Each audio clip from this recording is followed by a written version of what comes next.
Welcome to the Hostile Zone. Use your voice, Cinotti hears you. Welcome to the Hostile Zone. You're with the infamous and dangerous and always in your face, Eric Andrew Cinotti. Eric A. Cinotti with a big A. Eric Cinotti right here on the Hostile Zone. Yet another day. Another dollar or 50 cents with the American economy, or maybe our Bitcoin, I don't know. But here we are, folks, another day. Thank you for tuning into the Hostile Zone. I really appreciate you. Miss Bianca is not here again tonight, still working on that project. We were wishing her well. She's got lots of great things going on, and we don't want to, it's very hard with so many projects going on. But anyway, so we're here. Another day, and we're moving on.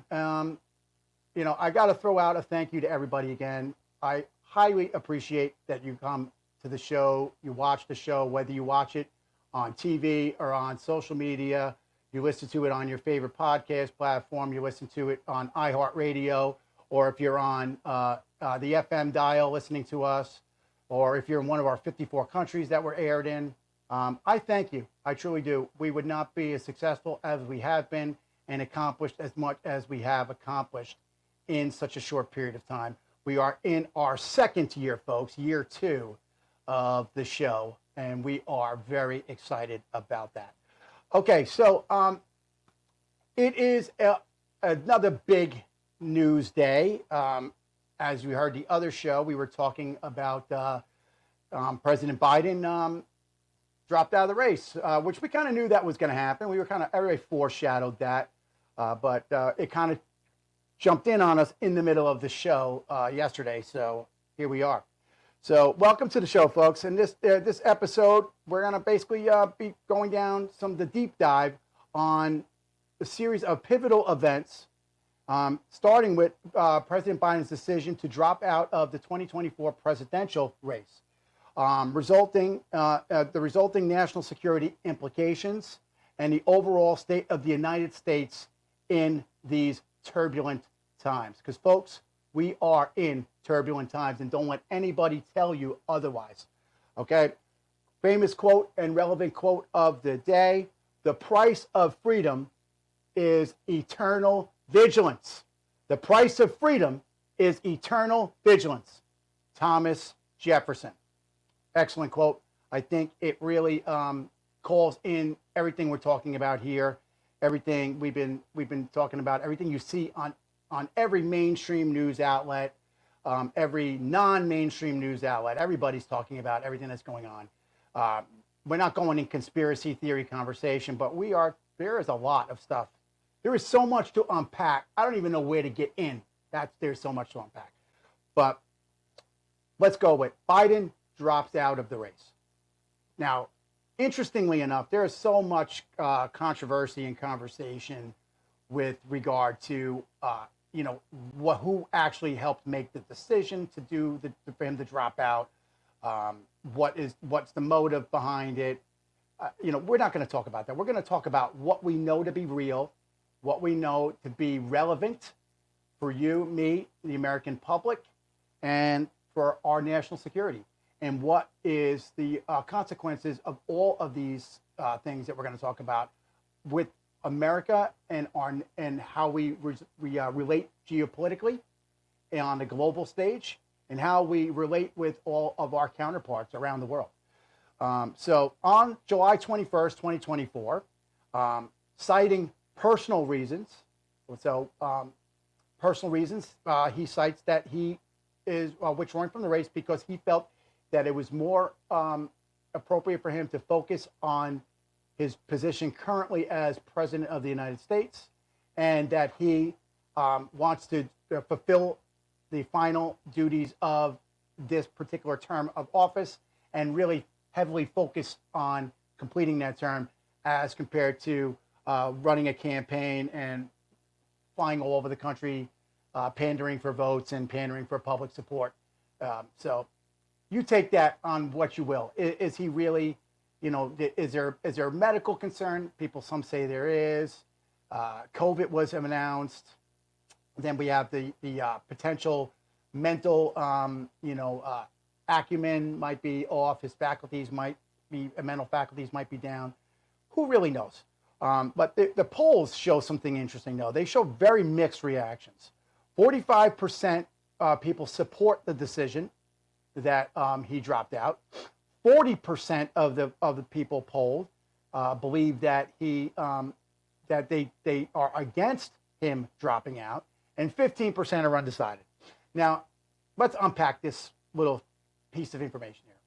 Statistically, you just have to take the 15% and just throw that to the side, folks, because there is always a large segment of the population, of the populace, the voters, and the people that are polled that just are not engaged.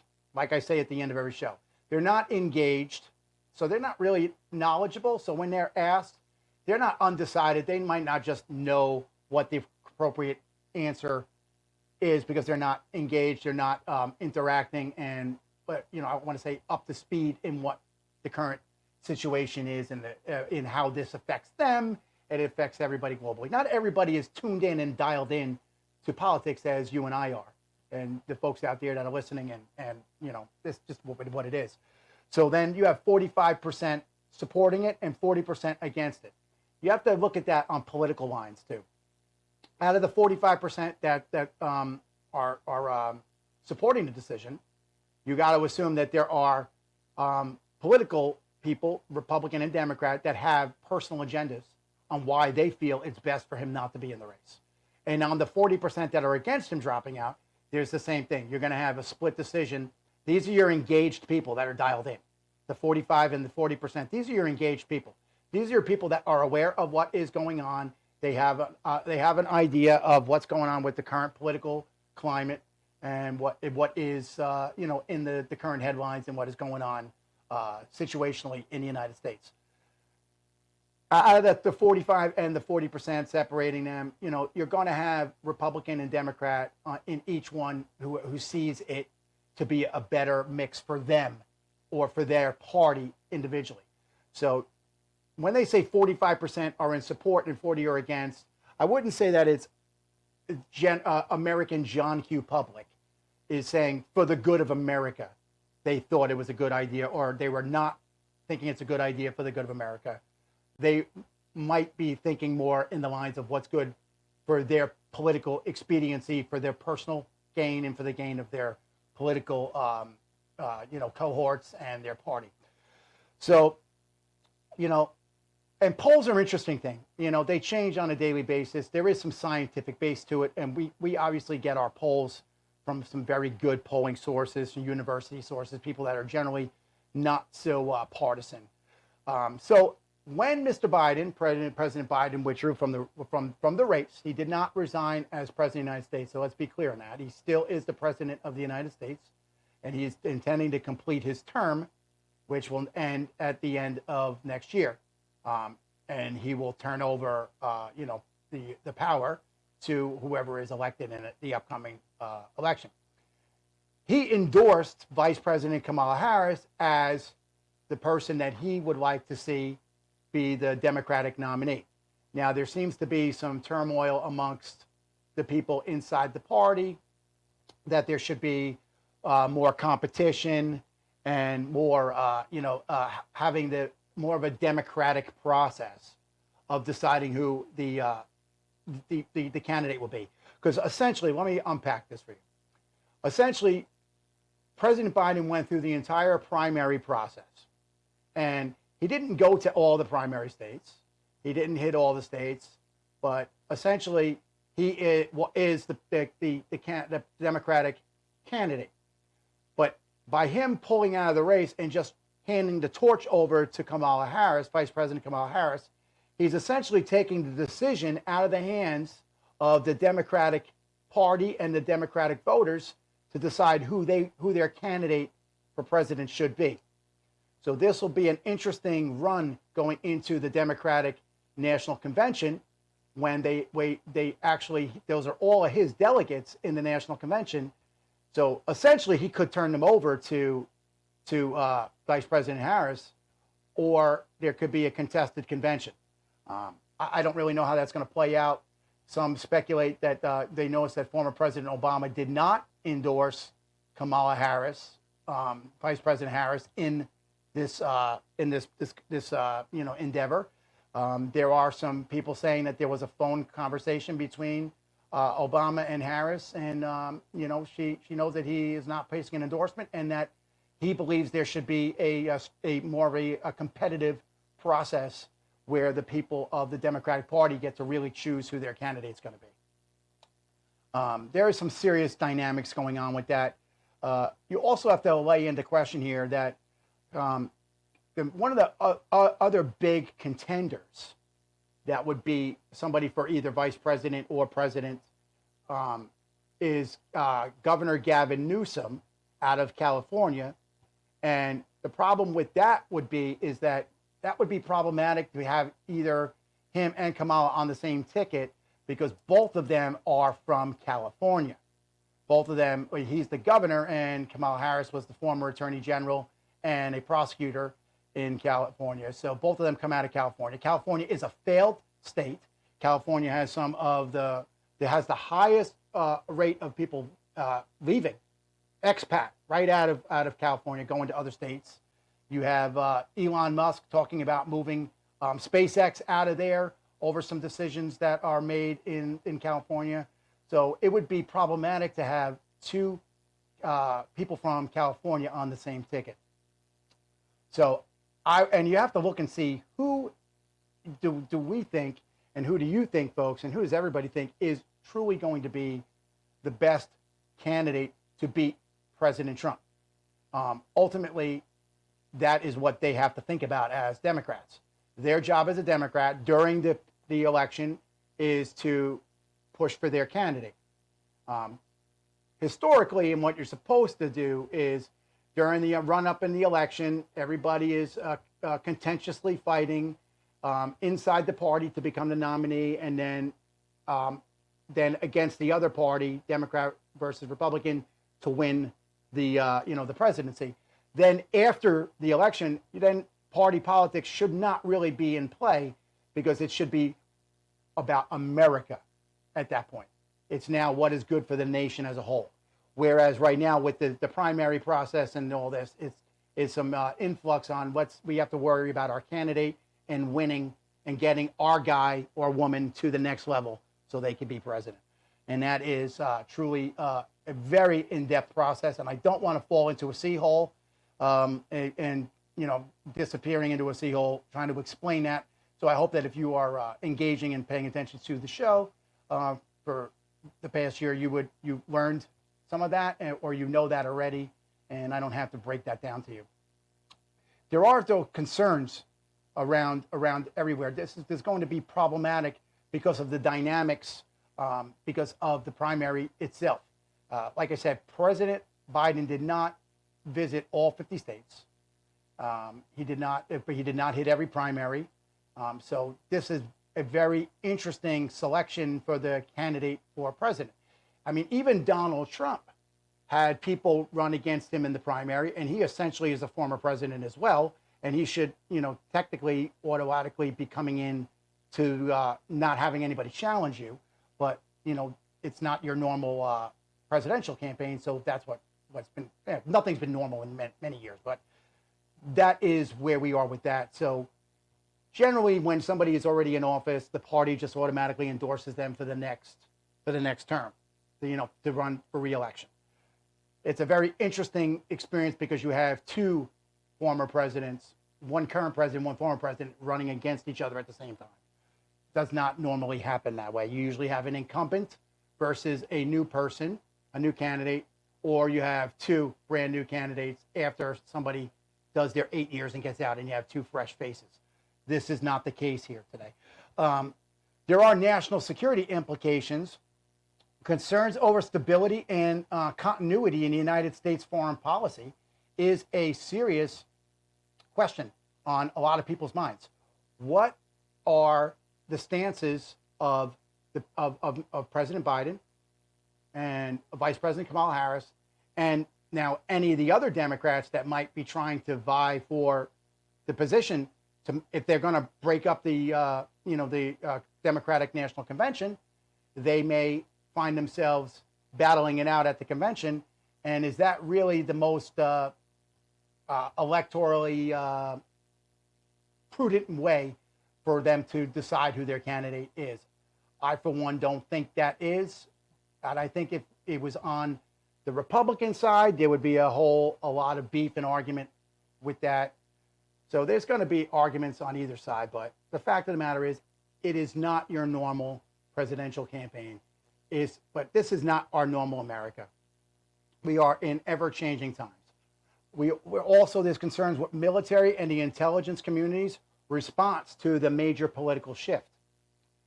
You got to understand, the military and the intelligence community is under the executive branch of government, and the executive branch of government, in charge of executive branch, is the President of the United States. You have three branches of government. You have the legislative branch, the judicial branch, and the executive branch of government.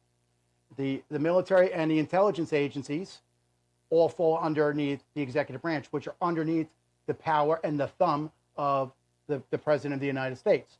So when we have a change in president, a presidential change, then there is a big toss-up in the military leadership, a high-level appointed leadership, and there's a toss-up in the intelligence community in the appointments of people and promotions, as well as the direction in which they're going to be following national security protocols and foreign policy and all those wonderful policies and administrative actions. And everybody seems to have their own opinion. So obviously, when you have a switch from a Republican president to a Democratic president, there's obviously going to be a big change. We all know that. But what you have to pull back here, and you have to peel back the layers of the onion, and you have to say, you have here President Biden and then Kamala Harris. They are not aligned 100% on what their philosophy is. And then when you have Gavin Newsom, you throw him into the mix. Potentially Hillary Clinton coming back into the game. Who knows? And you also, there's a lot of rumor out there about potentially Michelle Obama being in play to do something. Not everybody seems to have the same political philosophy. So you have a large sweep from Republican to Democrat, but now within the party you have a shift. So just by him withdrawing from the race and endorsing Kamala Harris, you have the military infrastructure and the national intelligence infrastructure and national security, et cetera. That is going to change a lot of way they view things, what way they're going to respond to certain activities and certain situations. And we have a lot of geopolitical stuff going on around the country, around the world, around the country. So this is not something that we need to be playing with. It's not something that really we want to be putting too much information out to the world, that we are having some fracturing within inside of our country internally, because as much as we may appear to have fracturing, let's make this very clear to Russia, to North Korea, to China, to Iran, and to any of the other bad actors out there, or whatever you want to call some of these people. Whatever you may see in the media and the arguing amongst Americans in-house, we are not a fractured nation. We have issues like everybody. But at the end of the day, the United States is going to stand tall regardless of who is in charge and what people are saying on the news, what you're reading on internet, what you're reading on Reddit and blogs and social media and etc. We need to definitely know that is something to pay attention to. Okay. That shouldn't be. We have an audio issue. Are we better? Good. All right. I don't know if we got an audio issue, but anyway. So there's been an ongoing threat of cyber attacks has increased by 20% in the last quarter, with international tensions rising dramatically. So this is another thing we need to keep in mind, that we have, I mean, just as of this week, where there is 911 had a problem again. We had TV stations, radio stations. We have Windows went down. I mean, we have all kinds of IT and cyber issues going on.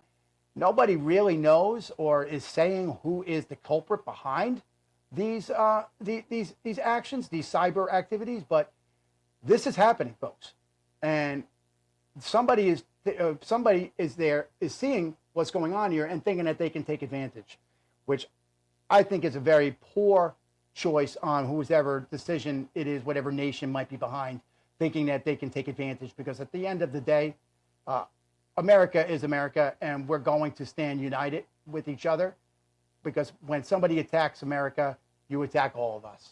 We might have some infighting and whatever, but let's all think back to 9/11. Okay, 9/11, as soon as that happened, for years and years, America was completely united. Completely united. You saw United We Stand flags everywhere. Everybody was saying, we'll never forget, etc. Everybody had the shirts. And you saw stickers and bumper stickers everywhere.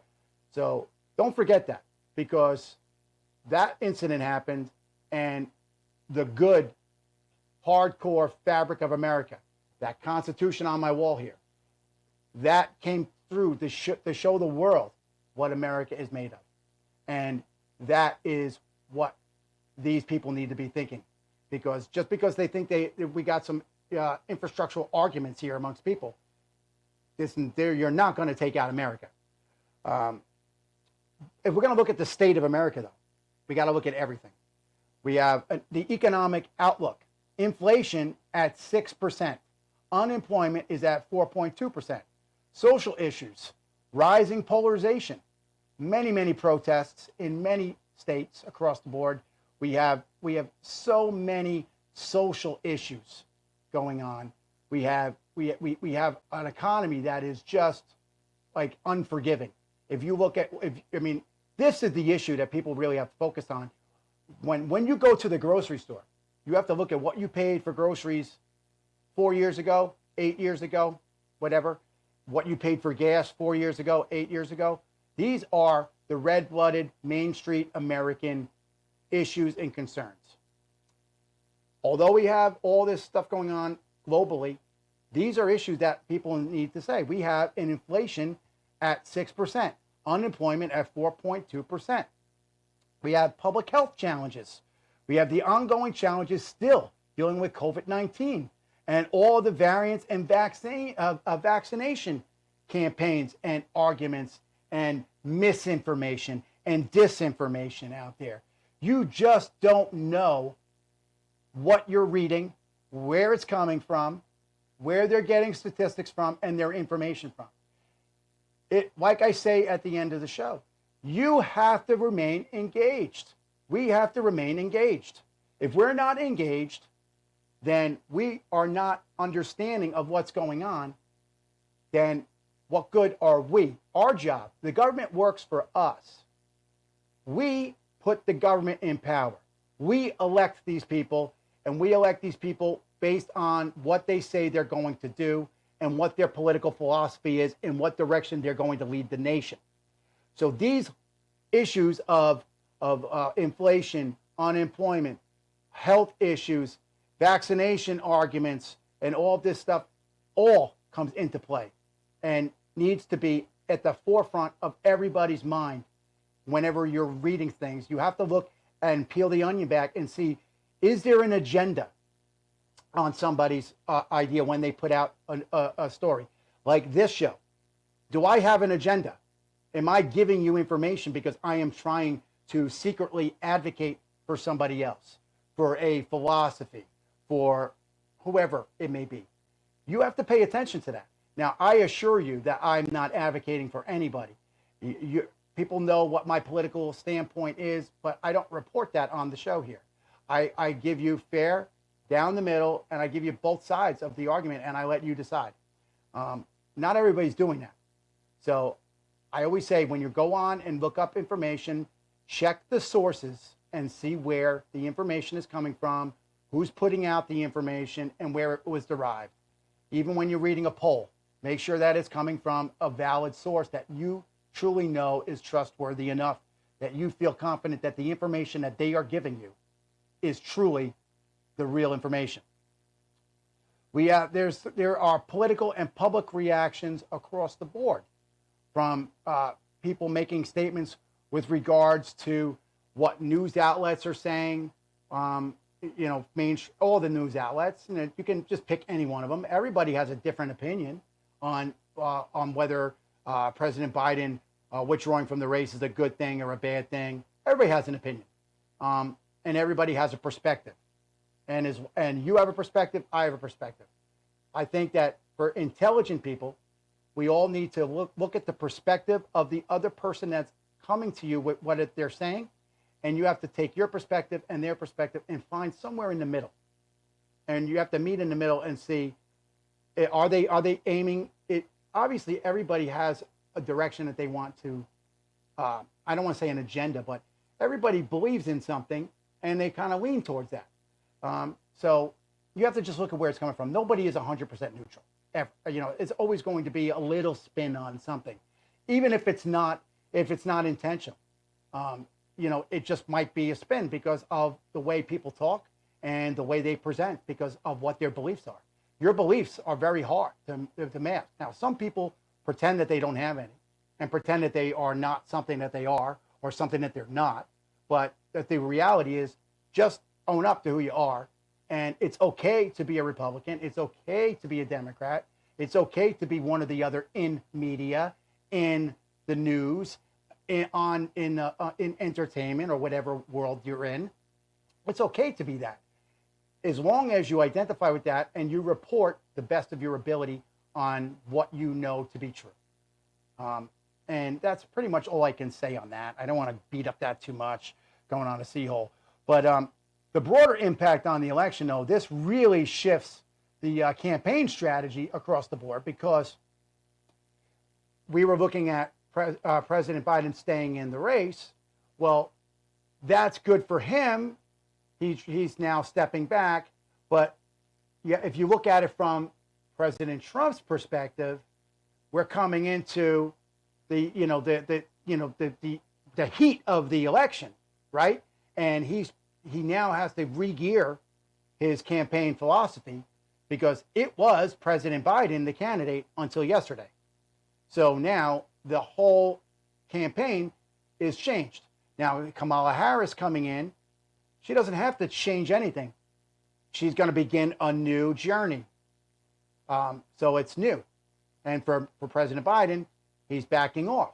He's going to finish his term. He is not going to be campaigning anymore. So that's it for him. So if you look at how this might affect the Trump campaign, well, this is going to be an expensive and a lot of hours, strategic time, and a lot of preparation to literally make a left-hand turn, switching gears, changing lanes, changing directions, because they now have a completely new philosophy, a completely new candidate that they are up against. Just if you go down to the basic information, he's no longer running against a man. He's now running against a woman.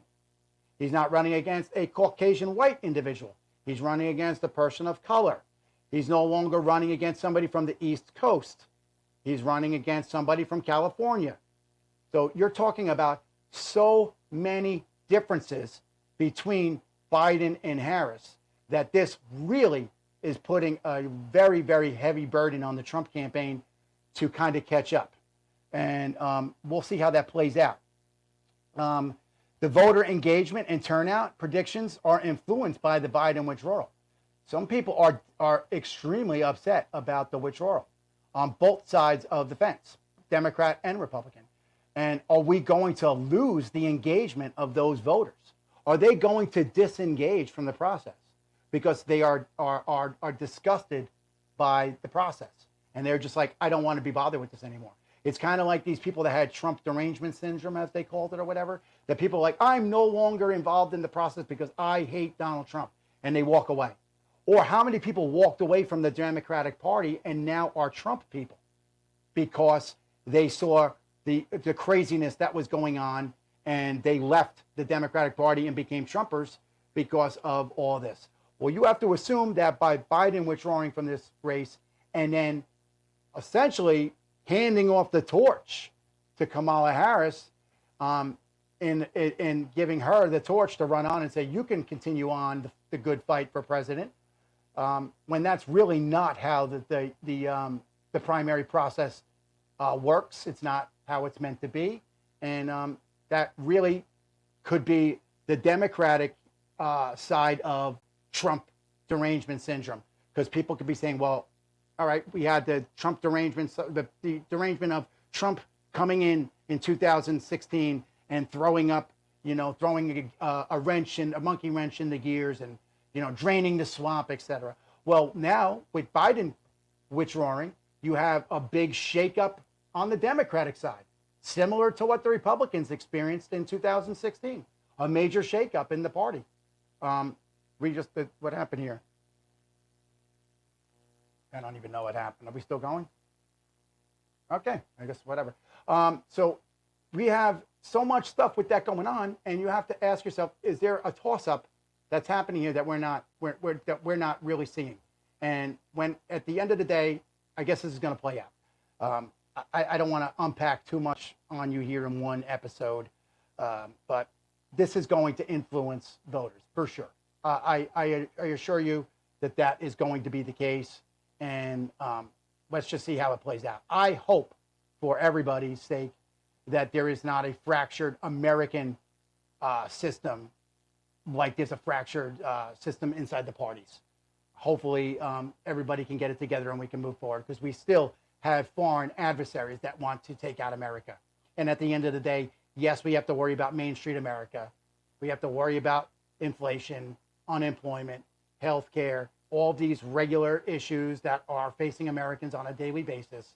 But at the same time, we're talking about having fractures inside of the party separately, and then it dragging out into America, and people having discord amongst each other, and then outside agencies, countries, terrorists, whatever, or whoever it might be, out there saying, okay, let's take advantage of this situation. That's what we need to pay attention to. We got to remain vigilant. As I say all the time, 360, 365. 365 days a year, you need to be engaged at 360 degrees. Forward, backwards, your head on a swivel, 365 days a year, 360 degrees. That remains the fact, always, hands down. That's just the way it is. The historical context is extremely similar, like I said, to what occurred with the Republicans. Are we looking at a new Republican Party? If you look at the Republican National Convention, we looked at who was in attendance of that and who was not in attendance. And that's the key. You have to look who was not there as compared to who was there. Who was newly there that would not have been there before, that was not there previously, and who had been there previously and wasn't there this time. And we'll see how that comes into play for the Democratic convention moving forward. Are they going to have the same fresh faces there, and then faces that are always there, not there? We'll see how that goes. President Biden's exit from the 2024 race has created a significant ripple effect that is far-reaching. It's influencing every aspect of America, every aspect of foreign policy, every aspect of national security, economic stability, and the entire political landscape is changed. The way we look at it is no longer the same. We have to wipe the slate clean and move forward and look at what are we going to do tomorrow. What are we going to do now? Not what are we going to do yesterday. A good quote I actually have a little hanging up in my office at home, and it says the quote. I don't know who's credited with the quote, but I find it to be relevant, and I'm going to mention it now. It says, "Don't look back. You're not walking that way." So yes, you have to know where you came from, so you don't end up there again. But don't keep looking behind you. You need to be looking in front of you, because when you're not looking in front of you, that's when you trip in the pothole on the street. Remember that. Just because you're looking behind to see if someone's sneaking up behind you, that's when you fall in the pothole or you walk off the cliff. Kind of like the person taking the selfie, looking at the camera, backing in, and then they fall off a cliff or something. This episode highlights the urgent need for strategic leadership. And when I say strategic leadership, we need leadership within the parties, the Republican Party, the Democratic Party. We need leadership at the local level in government, the local level elected, the local level in, I don't want to say deep state, but in administrative government. We need leadership across the board, okay? The world looks to America as the great experiment. America is the great experiment. So obviously, with the great experiment, people look to see, well, what worked there? It's kind of like they say Rome wasn't built in a day. Well, Rome was a mega empire that pretty much had global dominance for a very, very long time. And Rome essentially fell. And Rome the Roman culture was an experiment. And we continuously, to this day, look back at Roman times. If you look at our legal system, we use stuff from the Roman era. If you look at a lot of where we follow with our nation and what we're doing is based on what previous Romans and similar infrastructures did previously as what not to do. So as we're looking back at what happened with Rome and other similar communities, societies, people are doing with us, America, right now. They're doing this right now. They're saying, let's see how this plays out. It's kind of like when we were looking at all this IT failures, cyber attacks. Is that an experiment to see how we respond? How Americans respond, how the public responds, and how our government responds, how our system responds. What is our systematic approach and response to these situations? Are those tests? Maybe they are. I don't know. You have to ask yourself that. But when you ask yourself that, you have to say that I'm going to look this up, I'm going to do the research, and I'm going to make sure that I'm looking at the proper research, and I'm going to validate where I'm getting the research from, and I'm ensuring that what it is that I'm looking at is real to the best of your knowledge, and you make a decision based on that. That is so important. This just seems to be changing so much moving forward. I was just watching so many conspiracy theories.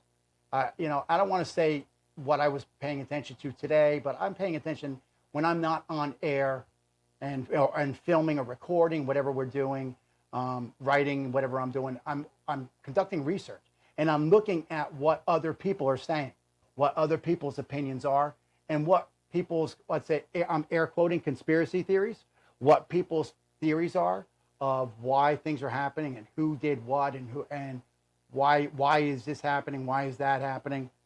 I'm doing that all day, and then I'm coming on and recording and doing a show for an hour. So I'm paying attention to everything all day, and I'm looking at just going on to, let's just say, YouTube, and you look at some of these videos that are out there, and one video just says one thing, and then you just click the next video, and it is a 180-degree turn, and someone else has a hot to cold, a yin and yang conversation opposite of what somebody else says. So again, these are opinions, but we need to make our opinions fact-based opinions. Fact-based. So you have to first identify who you are and what you believe your opinion is, and base it on the facts that you are researching and the facts that you believe to be the most accurate for you and what you think is the best for America and for your children and for your family and moving forward as a nation and as a people of the United States. With that, we're coming into a hard close on this show, but I want to put out my my standard call to action, Cinotti's call to action. I'm going to say it again. Stay informed. Be proactive. The decisions we make today will shape the future of our nation for tomorrow and the next day and the day after. For people out there that do not have children, the decision you make today will affect the children that you don't have yet, that you will have in 5 years, in 10 years, in 20 years. And it'll affect the children that you do have now. And it affects your parents. It affects everybody. Nobody can hide from the effects of the decisions that are made now on where it'll take us tomorrow. And decisions that are made on a big level like this are very, very hard to reverse. And it takes years to undo what one decision has done, whether you believe it to be a good decision or a bad decision. If you're a Republican and you are in support of certain policies that President Trump put forth, and he was in office for 4 years, and President Biden is coming out of his 4 years in office at the end of this year, then you'll say he spent 4 years trying to undo what Trump did, and he still will not undo everything that Trump did. Just as Trump did not get to undo everything that Obama did, and so on and so forth, going all the way back. So what does that mean? Stay engaged, stay informed.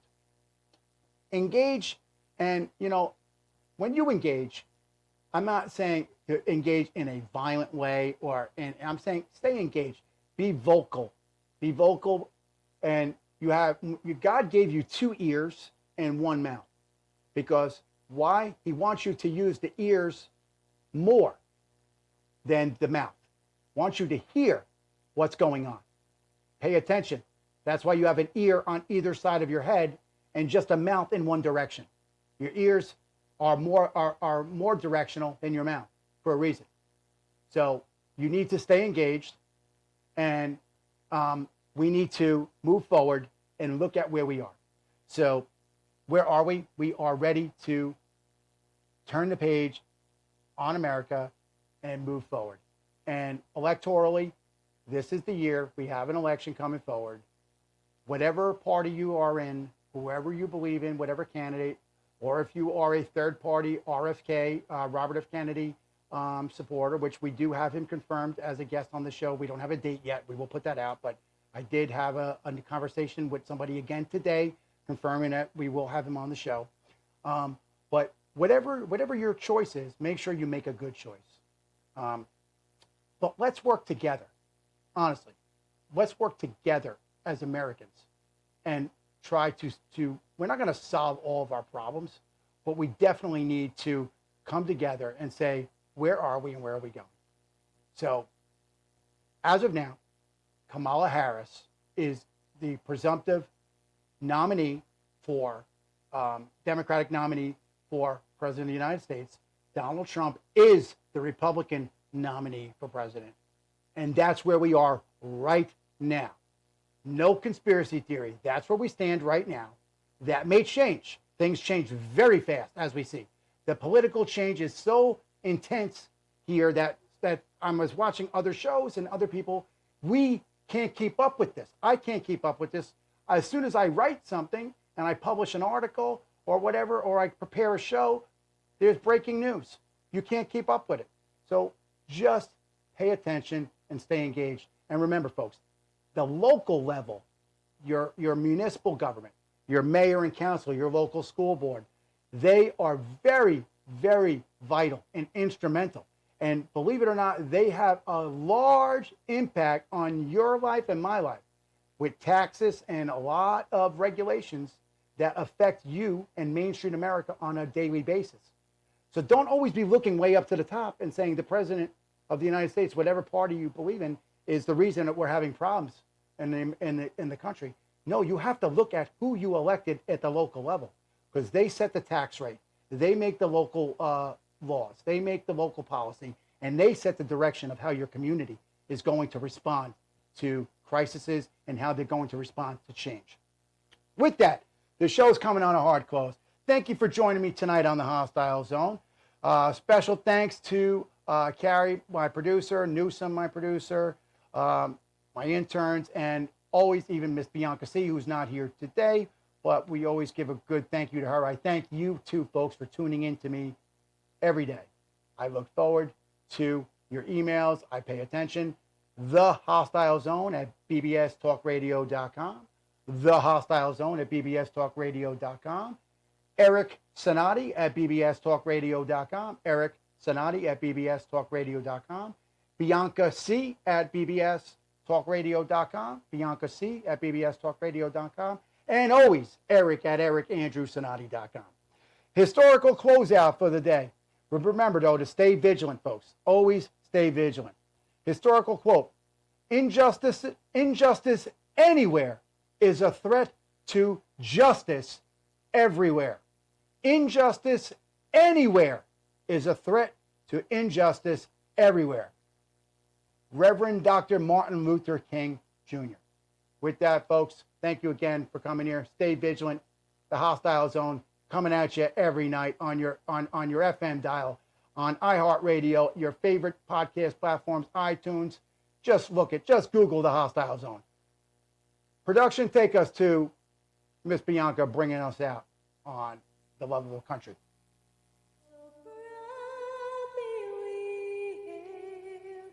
At the twilight flash gleaming, whose broad stripes and bright stars through the perilous fight, o'er the ramparts we won, were so gallantly streaming, and the rockets ran clear, the bombs bursting in air, gave proof through the night that our flag was still there. And it's not going anywhere. Oh, say does that star-spangled banner wave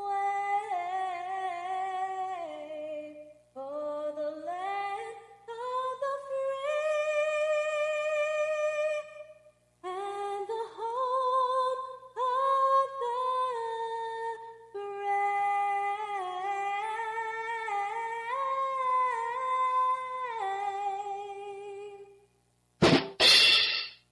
Unbelievable.